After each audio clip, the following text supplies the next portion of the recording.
உங்களுக்கு என்ன சோதனை இருந்தாலும் இதை நினச்சி பாருங்க.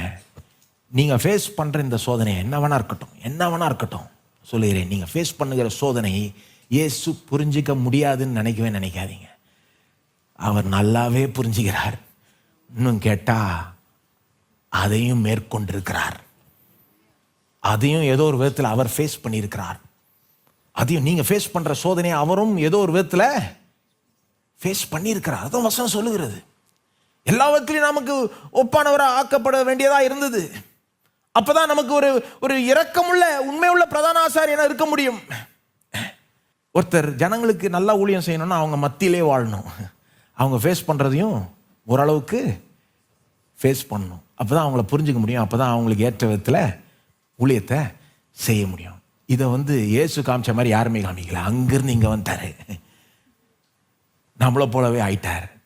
நம்ம நடக்கிற மண்ணில் நடந்து நம்ம ஃபேஸ் பண்ணுற ப்ராப்ளம்ஸை ஃபேஸ் பண்ணி எல்லா சோதனையை ஃபேஸ் பண்ணி நம்ம விட அதிகமாக ஃபேஸ் பண்ணி மேற்கொண்டு இன்றைக்கு நமக்கு உதவி செய்ய ஆயத்தமாய் அவர் ஞானஸ்நானம் எடுத்தது, வனாந்தரத்துக்கு போய் பிசாசினால் சோதிக்கப்பட்டது வெறும் நமக்காக செஞ்ச ஆரம்பம் தான். அதுக்கப்புறம் ஃபுல்லாக வாழ்ந்தார். 3.5 வருஷம் ஊழியம் செஞ்சார். பர்ஃபெக்டாக செஞ்சார். ஒரு பாவம் கூட செய்யலை. எல்லா நீதியும் செஞ்சு சிலுவையில் அவருடைய அந்த கீழ்ப்படிதலின் உச்சகட்டம், பாடின் உச்சகட்டம், தாழ்மையின் உச்சகட்டம் எல்லாம் சிலுவையில் காணப்படுது. அதன் மூலமாய் நமக்கு இவ்வளோ பெரிய ரட்சிப்பை கொடுத்திருக்கிறார். இன்றைக்கு உயிரோடு இருக்கிறார். யார்? இந்த இயேசு. எந்த இயேசு? இவ்வளோ உயர்வா இருந்தும் இந்த அளவுக்கு இறங்கி வந்த இயேசு. அவருடைய மகிமைக்கு எப்பவுமே இந்த 2 எக்ஸ்ட்ரீம் இருக்கு. அவருடைய உயர்வும் எக்ஸ்ட்ரீம், அவருடைய தாழ்மையும் ரொம்ப ஓவர் எக்ஸ்ட்ரீம். யாருமே இதுக்கு ஈடிணையா வரவே முடியாது. உலகத்தில் பெரியவங்கன்னா யாரு? அவங்க பெரிய தலைவர், பெரிய வல்லவருங்க, பெரிய அப்படிதான் இருப்பாங்க இல்லையா? அல்லது ரொம்ப இறக்கம் உள்ளவங்க, ரொம்ப எல்லாருக்கும் இறங்கி வருவாங்க, அப்படிதான் இருப்போம். இவர் ஒருத்தர்கிட்ட தான் 2யுமே எக்ஸ்ட்ரீமா பார்க்க முடியும்.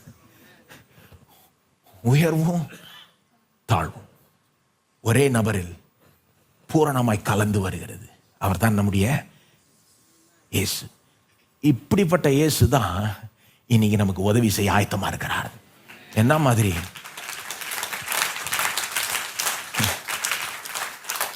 இயேசுவை இப்படி பார்த்துட்டோன்னு வைங்க, அவரை நம்புறது ரொம்ப ஈஸி ஆயிடும். அவருடைய வல்லமையை சந்தேகப்பட மாட்டோம். அவர் நமக்காக செய்ய ஆயத்தமா இருக்கிறாரான்றதை